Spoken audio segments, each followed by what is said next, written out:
Welcome to the TED Ed Podcast, where we delve into the issues that shape our daily lives and drive our productivity.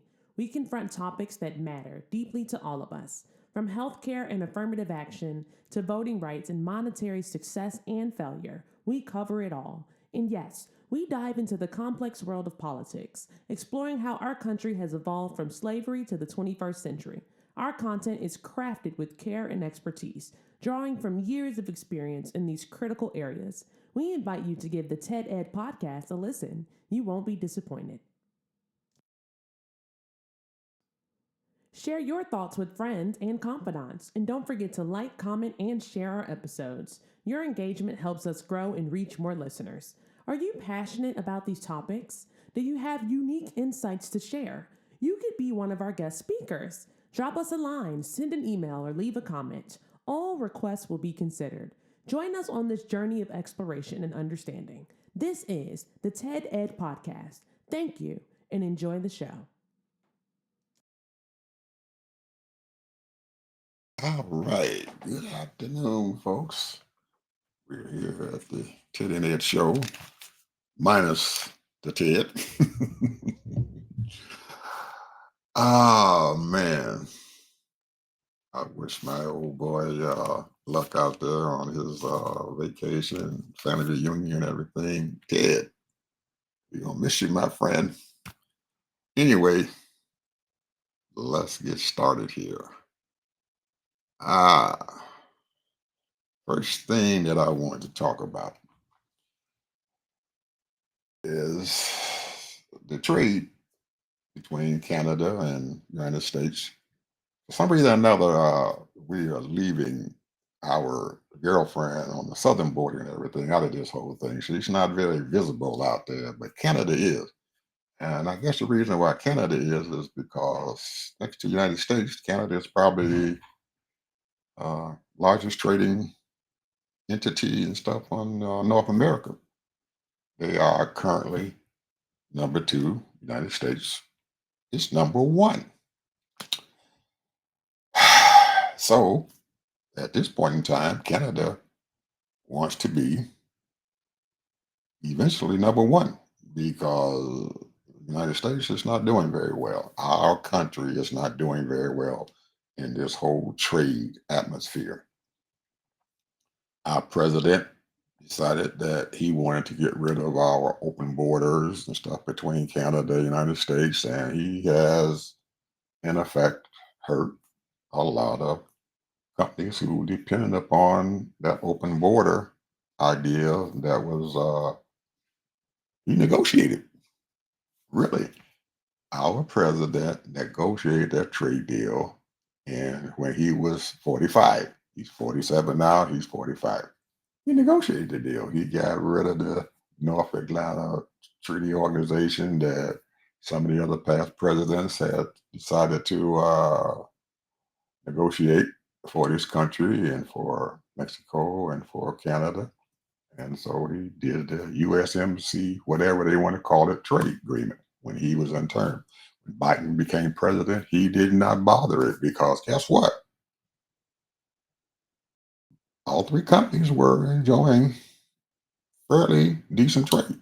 It was open, and especially these companies here in the United States and everything, they were very, very comfortable and everything and stuff with that trade agreement. Things were passing across the border and everything without tariffs, without a whole lot of mess. And there was tremendous trade going on. And the United States became very, very strong. Like Mexico became strong and Canada became strong, and everybody was just friendly and everything was going on until 45 in his infinite wisdom and everything decided that he wanted to change some stuff. And he created an idea that some of our past presidents back in the early part of the 20th century decided to incorporate and stuff into our union. And that was an idea of making countries and stuff pay a tariff. And they traded and stuff with our country, which we found out back then. And as we know, our current president and stuff and everything, his vision lasts about this far in front of his face. Once he gets past that, he's lost. we're lost. So tariffs does not work. It does not work because in actuality, tariffs is a tax on the people in this country, even though he's telling us that is it inaccurate upon the other foreign countries. It's not. It's paid for by the American people, which most of us know about it right now. But our politicians and everything, they kind of let it go by the wayside. When you ask them about it and everything, that's a tremendous idea. It's helping the country because the president said so. Well, he's a damn lie. Anyway, uh, since he came in office, he shut down all this thing, and he decided that he wanted to put tariffs on every country in the world. And so far, that's not worked very well for us. We just has destroyed a lot our image and stuff out there, and in the international community. But it's one thing that makes him kind of viable in this whole situation. Our country kind of viable because people outside of this country, nations outside of this country, want to trade with us. They have products and stuff that they want to sell to the United States because we are consumers. We have turned into a consumer nation. We do produce some things, but the majority of the things that we produce and everything and it's made here in this country, the parts or whatever it is comes from outside this country. Everybody knows what how big the car industry and stuff is in this country. You got Michigan up there, the home of the big USA three companies: Ford, Chrysler, GM. All are based up there in Michigan, and they have become a very very powerful entity and everything because they make cars. Well, guess what, folks? Because of that cross-border trading thing that we had even with NAFTA, our car companies and stuff to become more competitive and to keep the prices and stuff down and everything. A lot of the parts and stuff that is on a vehicle comes from outside this country. Major parts of it come outside this country. We do produce the steel that goes inside the cars. We produce some things and stuff to go inside the car, but it's a lot cheaper to buy a lot of those parts and stuff outside this country. Uh, one of the things that we get from outside this country is our microprocessors that go inside our cars and stuff that runs the engine, tells it how much gas to put in there, everything. It controls the motor, it controls the transmission, it controls the dashboard, all that stuff, all those components and stuff come from outside this country. And some of those components and stuff come from China, as well as from Mexico, and as well as Canada. So because of what those three countries have done, because they produce cars in Mexico, produce cars in the United States, and they also produce cars in Canada. And they all are intertwined together. It had become a close knit organization where they each one of those entities and stuff had cars that they produced and everything. And because they didn't want to keep inventory for these parts and stuff, so many inventory because it's very expensive to hold inventory and everything, and it causes the cost of the car to go up. So they had a process where they had on time deliveries into these car plants. They knew that when these parts were needed, when the parts got low, they also had someone to those parts were coming. They were either on the ships and everything coming from China, or they were coming from some of the other foreign countries, or they came from Canada, or they came from Mexico. So right now, because of what's going on, it has thrown this whole mechanism and stuff into chaos. Right now, there are a lot of car companies in the United States and everything who have laid off a lot of their workers. And ironically, we are not hearing this on the news media about what's going on with these car companies. They just quiet. They won't say anything about that because it upsets the president. He doesn't want to hear about bad things that he has done. He wants to hear about all the things that he wants to do. All this, we'll talk about this later on, but this BBB that he's got going on out there. Anyway, because of the fact that these parts and stuff do come from outside the country, and even in Canada, they receive parts from outside the country. They receive parts from the United States that we make that go into their cars. And because of that, the GM plant there in Canada and everything they're probably going to be laying off about 2,000 of their employees and stuff because GM does not have the capabilities and stuff of getting these parts and stuff because of the high cost of the tariff that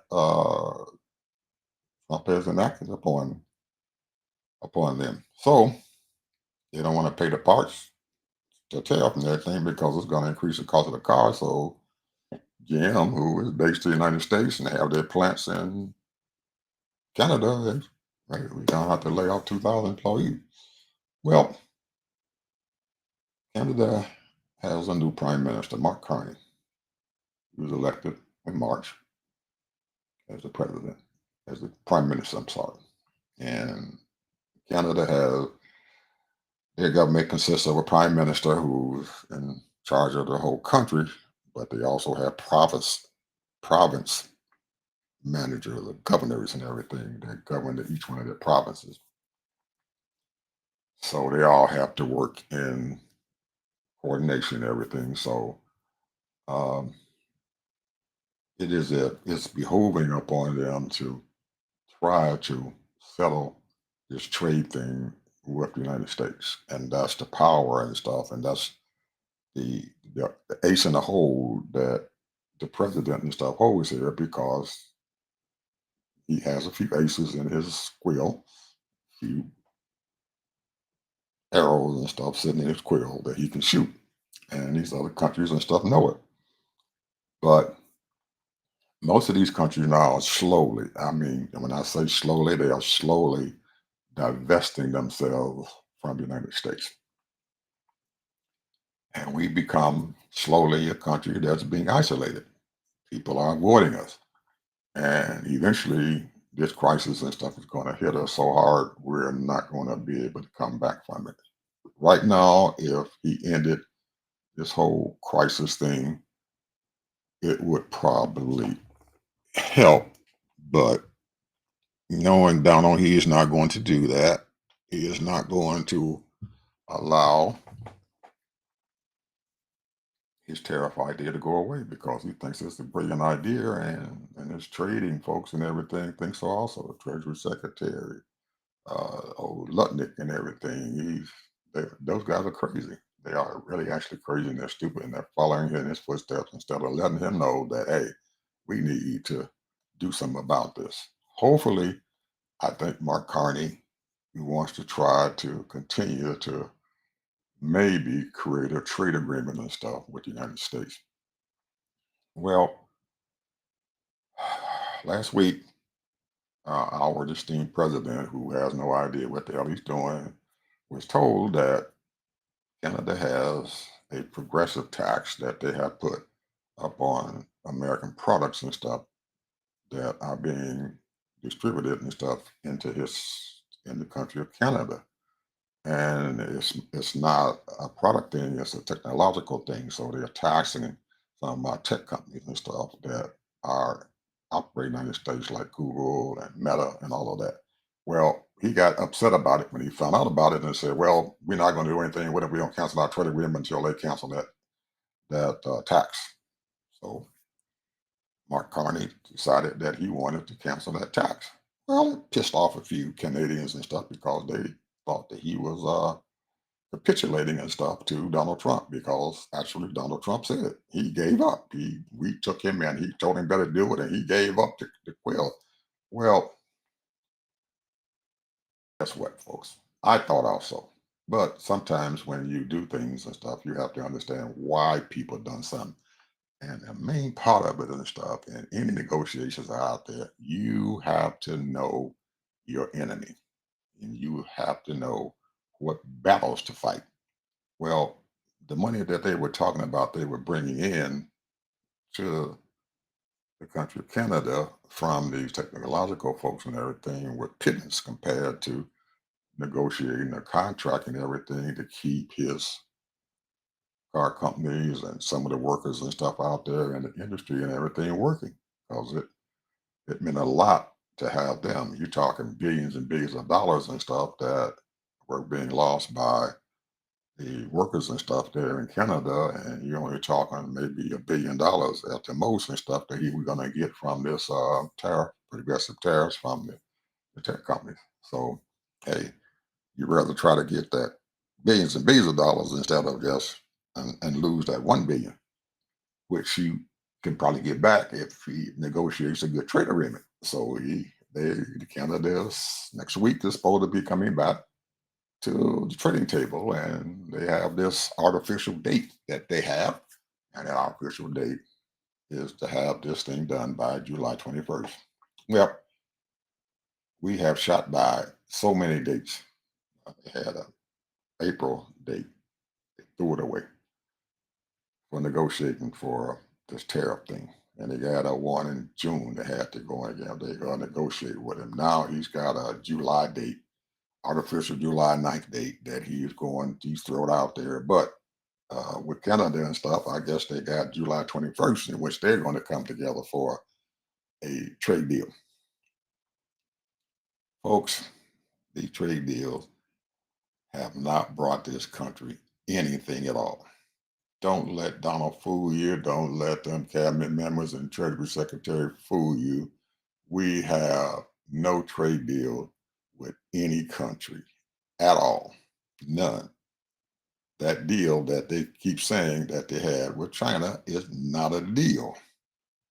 It's a proposed agreement because they want the precious metals that come from China, which most of these folks haven't seen. So the country of Canada and the Prime Minister, he got on television yesterday and he says, totally Canadian folks and everything, they asked him, they say, what do you expect to come out of this trade deal? And he said, well, don't expect any white smoke to come out by July the 21st. So he's not very optimistic that he's going to get this deal, but he is going to try because the rewards and stuff from to getting a good deal and stuff with the United States or whatever and everything far outweighs and stuff, not trying to deal with him at all. I have to give the prime minister some credit. He he's pretty good.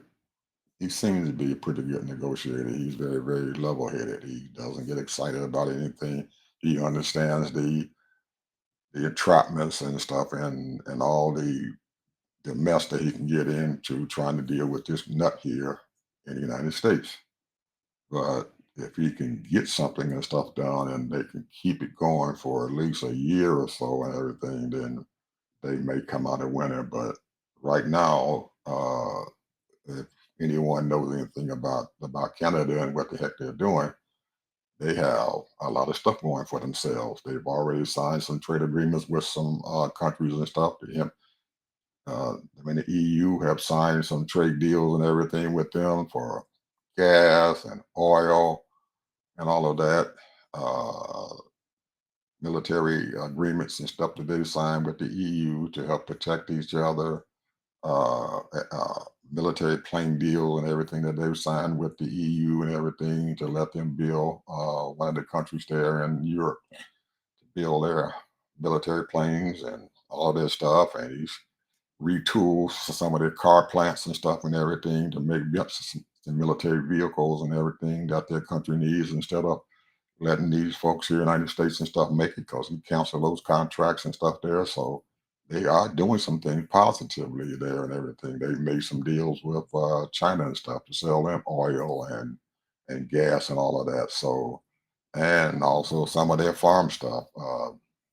Their wheat, their soybean that they produce there in Canada. They don't get a lot, but They do have some that they export outside their country. And so trade deals are being signed and they're keeping that country going. But we here in the United States, we haven't got any trade deals, folks, even though your president keeps saying, "Oh yeah, we got a trade deal, we got a trade deal, we got a trade deal, we got a trade deal coming. Japan's gonna have to sign a trade deal.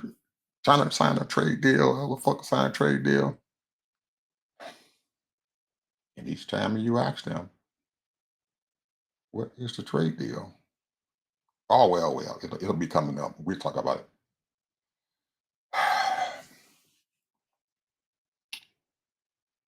They act like we are fools. Some of us are fools, but most of us here in this country, we are not fools. We understand that they haven't got anything going on.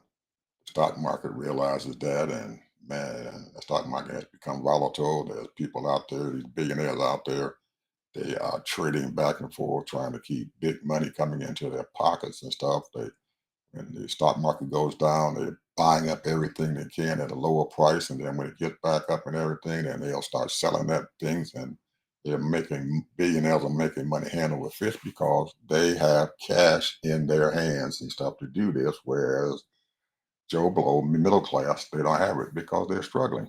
So they're still making money, even though we have all these problems going on in this country. The price of food is going up, gas is going up, everything that we deal with is going up. He enacted a 25 or 50% tariff and stuff on steel and aluminum and everything. And heck, man, a lot of things coming in this country, steel, aluminum, prices have gone up, people, because that's what your president has done. He's created a problem and stuff for us. So we're paying a lot more for the things that we need for home building, for whatever the thing to do with the refrigerators and stoves and stuff that we have in our homes or whatever. Anything you got to do with steel and aluminum and stuff, we're paying high price for. Um, Canada is up there, tariff and stuff and everything for us, and with the lumber and stuff, which is a lot of that lumber and stuff comes from Canada, and it has something to do with our paper products, our toilet paper, towels and stuff that are produced and stuff here in the United States, and our mills or whatever. Them things come from Canada. They have a huge force up there that they ship in lumber and everything and stuff down into us. And hey, we're being charged more for it. So this is a mess. So hopefully Canada can do something and enact a trade deal that's going to help their country and it's going to help the United States as well, and especially in our car industry. So, man, I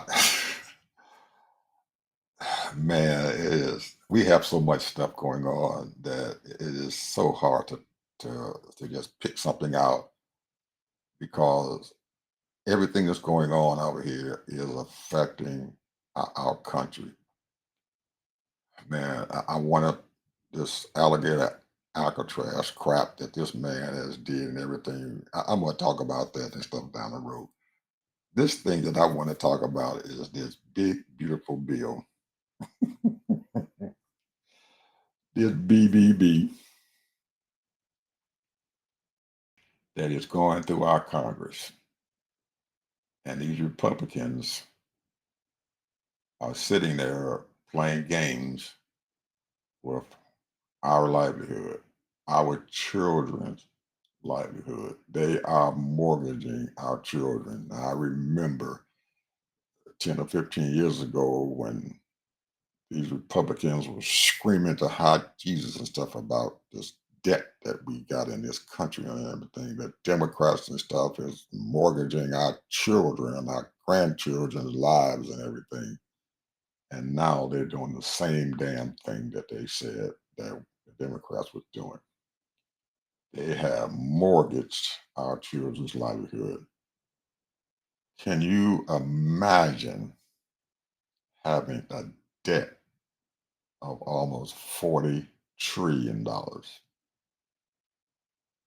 It's at 37 now, and with this big bill passed and stuff, it's going to hit 40 trillion dollars so quick it's going to make your head swim. We have a debt of 40, almost 40 some trillion dollars.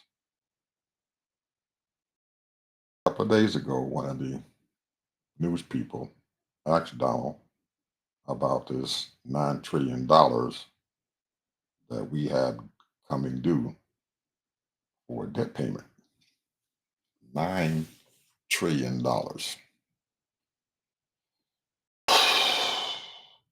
A debt payment of $9 trillion. And when she asked him about it, he acted like, oh, well, that's no problem. We'll take it and we'll throw it by the wayside.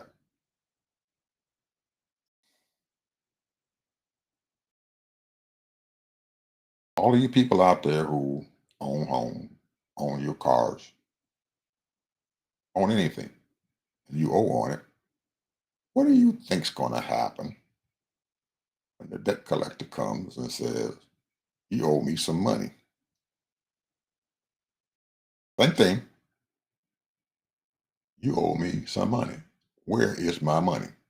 You think they're going to allow you to take that debt and throw it by the wayside? Hell no.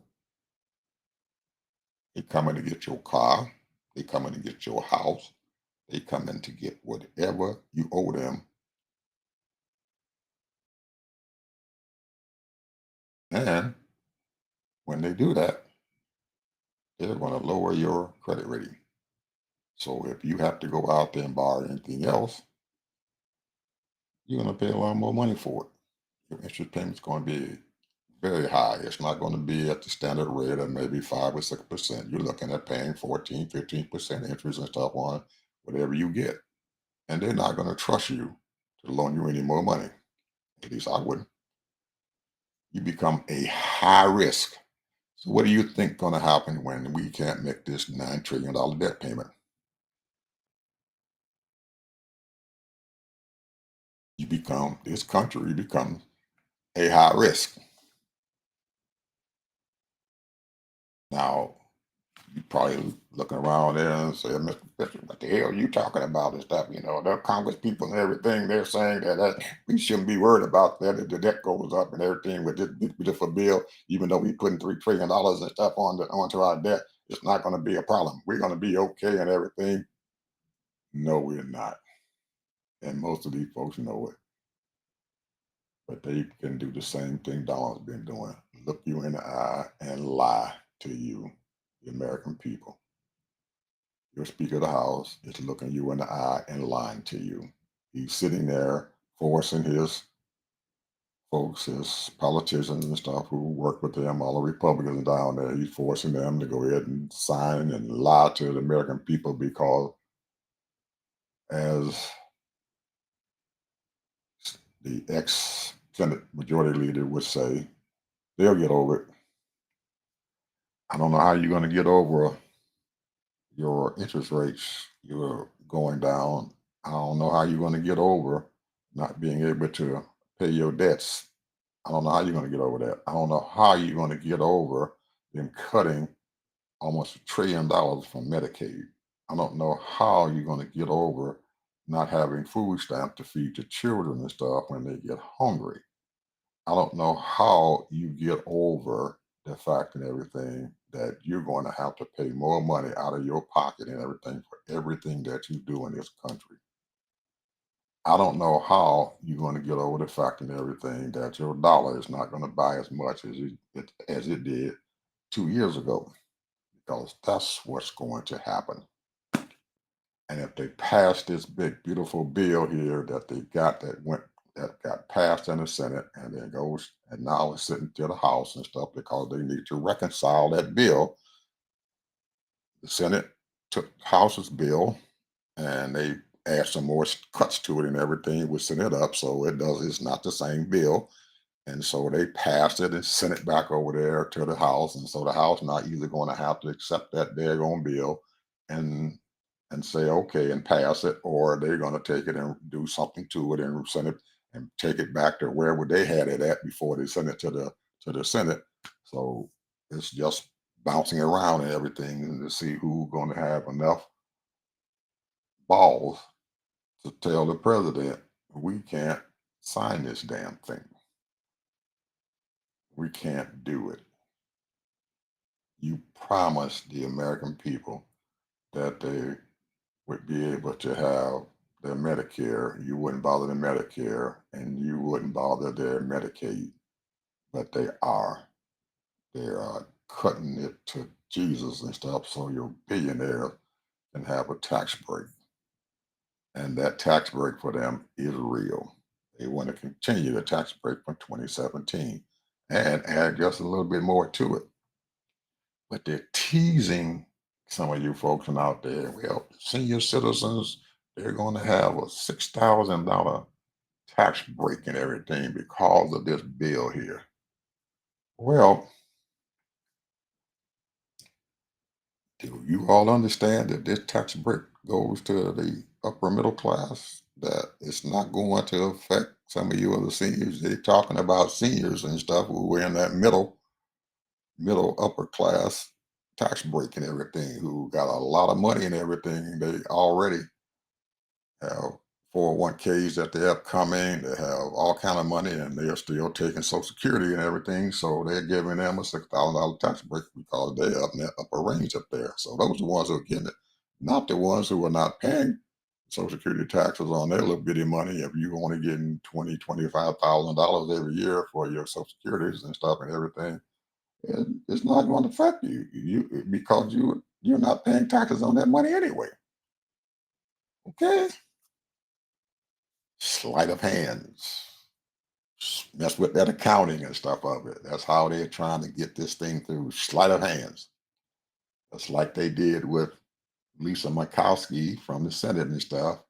This nasty woman sat there, and when the news people asked her about why did she sign for it and everything, and she had nerve to tell her, "I don't like the bill. It's no good." And she said, "Why did you sign it?" And she acted like she had something to say and that this man was wrong for confronting her about her signing that bill.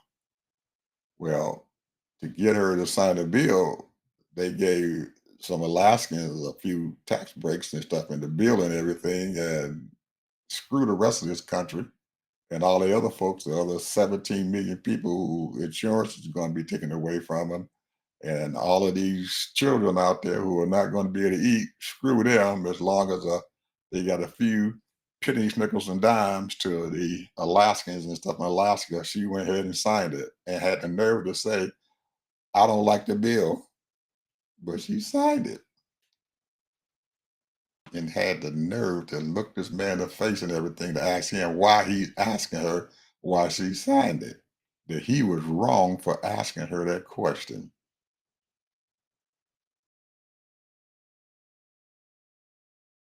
She would embarrass Judas. That's how bad I look at her.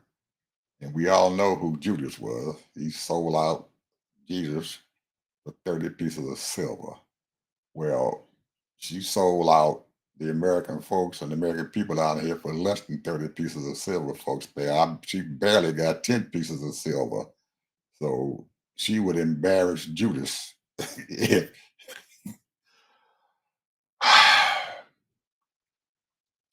Now it's going back to the house, and already folks in the house are saying, "I don't like this bill. I don't like this bill." We're getting ready, people. These folks are getting ready to pass this goddamn bill. Trust me, it's going to pass. I don't. They're going to figure out they talking all that old mess like they usually do, and eventually they Donald going to call them up and tell them you better pass the bill. I'm going to primary you. Well, that threat might not be too harsh and everything and stuff on because old Elon, who is now fighting Donald, has said anyone in the Republican Party who passes this bill that he is going to spend as much money as he can to primary each and every last one of them so they won't be able to hold their seat. Well, that's a damn good threat, people. But you know, There's some billionaires out there who want their bill passed. And guess what? Some of them folks and stuff and everything are going to say, well, I guess I'm going to lose my job. So what's going to happen? They're going to take a lump sum payment from somebody. They're going to have a whole lot of money sitting back. They're going to lose their jobs and everything, and they're going to go off in the sunset with about 15, $20 million in their pocket and stuff because they went head on and signed that bill that's going to destroy this country and their future offspring. Because they don't care. Evilness and stuff out there, people in this country, some evil summer guns out there going on, and they will sell you out for 30 pieces of silver. So get ready. These folks who saying that they ain't going to sign that bill, probably going to turn around and sign the daggone bill, and it's going to hit Donald Trump's desk. Probably not by the 4th of July, but probably a little bit after that, he'll get that daggone bill on his desk, and it's going to run it because guess what, folks? Part of that thing in that bill is a $5 trillion increase in our debt limit. So they won't have to go back to Congress to increase the debt limit because it's already in this big, beautiful bill that they're getting ready to pass. So you're talking $5 trillion on top of 37. So what's that? What you math folks say? We're looking at $42 trillion debt. Because people, we've created more debt, increased the debt more in the last 6 months than Biden did the whole year of 2024. Right now, they did that in May. They passed it in May. They shot past that in May. We already in trouble. Our debt limit has gone up. So that's big, beautiful bill, folks. You got the Democrats sitting out there hollering, well, you need to call your representative up. They don't give a damn if you call them up. They're not even holding town hall meetings. What's that going to do? Democrats, call your representative up. They're not even listening to their constituents. They're not even having a town hall meeting to even listen to their complaints about what they're going to do.